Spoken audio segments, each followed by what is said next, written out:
Good morning plus two class. बेटा next जो है पी ब्लॉक एलिमेंट को कंटिन्यू करते हैं। लास्ट हमने क्या किया था,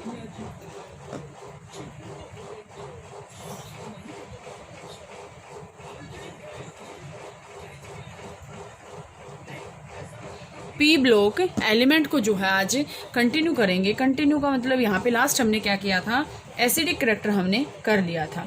तो एसिडिक करैक्टर के अंदर बेटे मैंने आपको बता दिया था कि उसका जो ऑर्डर होता है वो कैसे होता है।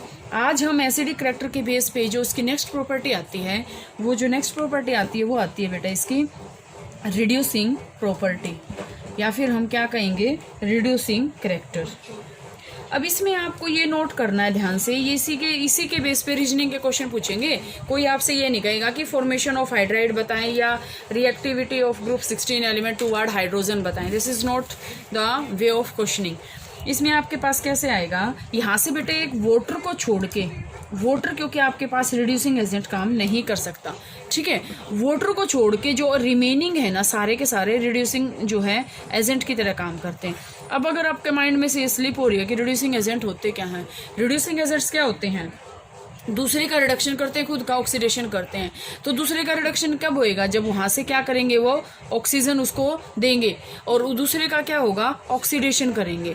तो यहाँ से आपके पास क्या आएगा कि रिमेनिंग अगर हम वाटर को देखते हैं, वाटर को छोड़ के बाकी के सारे क्या हैं रिड्यूसिंग करैक्टर शो करते हैं, और रिड्यूसिंग इनका बिहेवियर होता है, रिड्यूसिंग एजेंट की तरह वो काम करते हैं। तो H2O जो आपके पास है वो रिड्यूसिंग एजेंट नहीं है, लेकिन यहाँ पे अगर हम देखें H2S, H2TE, H2TE और H2SE, यहाँ से अगर हम देखते हैं H2PO, अगर हम यहाँ से इनको देखेंगे तो यहाँ से सारे के सारे क्या हैं बेटा, सारे के सारे यहाँ से आपके पास रिड्यूसिंग नेचर में आएंगे, सारे के सारे रिड्यूसिंग नेचर में आएंगे। रिड्यूसिंग नेचर में आने के बाद क्या आएगा, रिड्यूसिंग नेचर का मतलब यहाँ से आपके पास क्या आएगा कि ये क्या कर सकते हैं, रिड्यूस कर सकते हैं, मतलब दूसरे का क्या कर सकते हैं, ये रिडक्शन कर सकते हैं, और खुद का क्या करेंगे ये ऑक्सीडेशन कर लेंगे। तो ये आपके पास इनकी होती है रिड्यूसिंग नेचर, ठीक है। अगर हम इसका ऑर्डर देखें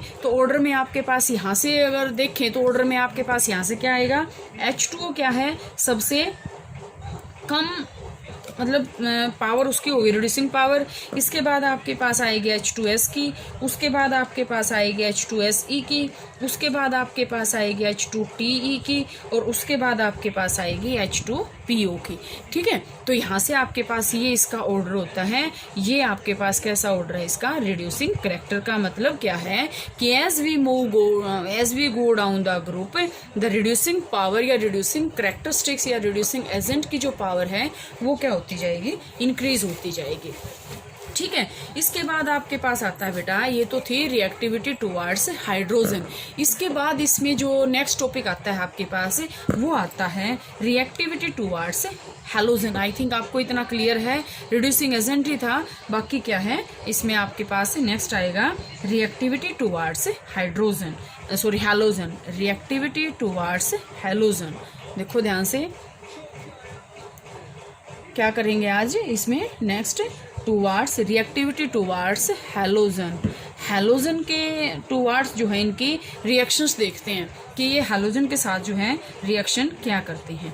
अब यहाँ से देखो बेटा, इसमें एक एक्सेप्शन है कि ऑक्सीजन को छोड़ के, एक्सेप्ट ऑक्सीजन, ठीक है, ये सारे के सारे जो एलिमेंट्स हैं, रिमेनिंग एलिमेंट्स हैं, ये सारे के सारे हैलोजन के साथ मिलके क्या बनाते हैं, हैलाइड्स बनाते हैं, ठीक है। ऑक्सीजन नहीं बनाता, ऑक्सीजन हैलोजन के साथ मिक्स नहीं होता, because both are electronegative element. Oxygen भी इलेक्ट्रोनेगेटिव है और ये तो हैलोजन तो होते ही हैं, ठीक है। यहाँ से ये किस फॉर्म में बनाएंगे, ये इनका जो फॉर्मूला होता है हैलाइड्स का, इनका जर्नल फार्मूला आपके पास आएगा EX2 EX4, ठीक है, या फिर EX6, ये इनका जर्नल फॉर्मूला है। और E इनके अंदर क्या है, E आपके पास यहाँ से है ये एलिमेंट, E आपके पास यहाँ से क्या है एलिमेंट, और X क्या है, X आपके पास है हैलोजन, X होता है हैलोजन, E होता है एलिमेंट। तो E एलिमेंट है तो यहाँ से बेटा जो आपके पास इलेक्ट्रोनेगेटिविटी होती है हैलोजन की, देखो electronegative, most electronegative element in the entire periodic table fluorine, chlorine, bromine और आयोडीन, ये होता है इलेक्ट्रोनेगेटिविटी का ऑर्डर। तो यहाँ से क्या होएगा, स्टेबिलिटी और हैलाइड का जो ऑर्डर होएगा ना वो क्या होएगा, वो भी डिक्रीज होएगा। ये ऐसे हैलाइड बन गया, ये ऐसे बन गया, ये ऑर्डर इनका भी ऐसे ही रहेगा, ठीक है। तो यहाँ से अगर हम इसमें देखें तो फ्लोरीन आपको पता है, मैं इसकी कुछ प्रॉपर्टी अगर आपको बताऊं तो जैसे बेटा हम देखते हैं फ्लोरीन क्या होता है, मोस्ट इलेक्ट्रोनेगेटिव एलिमेंट है in the entire periodic table. Fluorine यहाँ से आपके पास क्या होता है, फ्लोरीन मोस्ट इलेक्ट्रोनेगेटिव एलिमेंट है, ऑक्सीजन से भी ज़्यादा होता है, ये आप नोट कर लेना, ये आपको पता होना चाहिए। फ्लोरीन जो होता है मोस्ट इलेक्ट्रोनेगेटिव एलिमेंट होता है।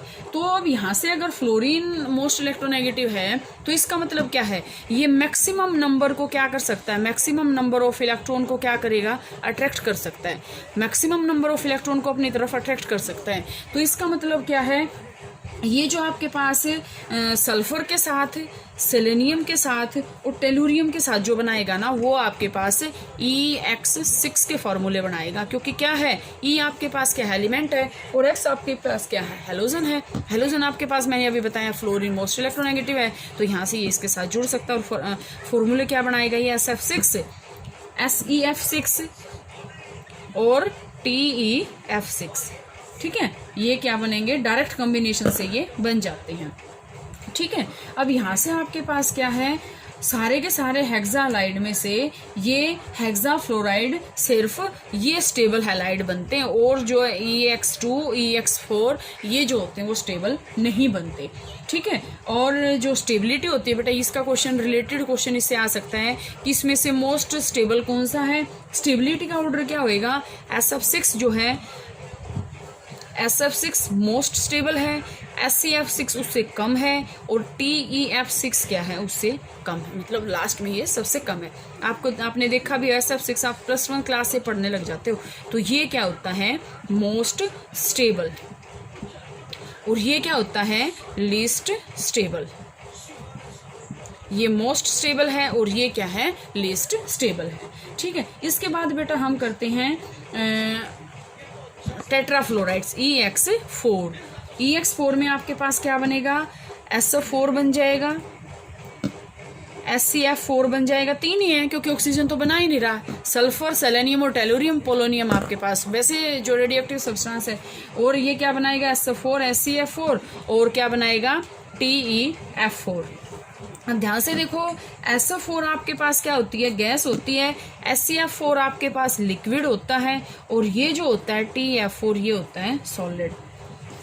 क्यों होता है, क्योंकि सारे के सारे जो इनके यहाँ से क्वेश्चन बहुत अच्छा बन सकता है कि इसके जो सेंट्रल एटम है उनके बीच में हाइब्रिडाइजेशन कौन सी होती है, उसकी जो सेंट्रल एटम है उसकी हाइब्रिडाइजेशन होती है बेटा sp3d। इससे रिलेटेड क्वेश्चन बता रही हूँ मैं कि इसमें से आपके पास ये पूछ सकते हैं कि इसमें से जो हाइब्रिडाइजेशन है सेंट्रल मेटल एटम की वो क्या होती है, sp3d, ठीक है। इसमें से टेट्राहेलाइड्स में से ये आपके पास सिर्फ 4 ही जो है वो स्टेबल हैं, ये टेट्राहेलाइड्स। और ये जो ज्योमेट्री शो करते हैं ये कैसे शो करते हैं बेटा, मोस्टली सीसा ज्योमेट्री शो करते हैं ये, ठीक है। +1 क्लास में वेस्पर थ्योरी के बेस पे आपके पास ये क्वेश्चन आए हैं। इसके बाद अगर हम सेलेनियम में या फिर डाईब्रोमाइड या फिर हम जैसे डाईक्लोराइड करें तो ये आपके पास क्या होते हैं, डाईहैलाइड आपके पास अगर हम करें EX2 का फॉर्मूला, ये EX4 था वो EX6 था। अगर हम EX2 की बात करें तो EX2 में आपके पास क्या बनते हैं बेटा, EX2 में आपके पास बनते हैं डाईक्लोराइड, ठीक है, डाईक्लोराइड बन जाएगा, SF2 बन जाएगा, ठीक है। सेलेनियम नहीं बनाता इसमें, या फिर सेलेनियम नहीं बनाता, जैसे यहाँ से SF2 बन गया और टेलुरियम F2 बन गया। सेलेनियम जो है डाईहैलाइड नहीं बनाता, ठीक है, डाईहैलाइड नहीं बनाता, सेलेनियम जो है वो डाईहैलाइड नहीं बनाता। तो यहाँ से बेटा आपके पास आ गया ये थे क्या कि इसमें आपके पास उसके हैलोजन के टुवार्ड्स रिएक्टिविटी थी। उसके बाद बेटा कुछ क्या हैं कंपाउंड्स हैं जो आपके पास गिवन है कि SF6 के बारे में बताओ और SF4 के बारे में बताओ, वो जो है कल करेंगे।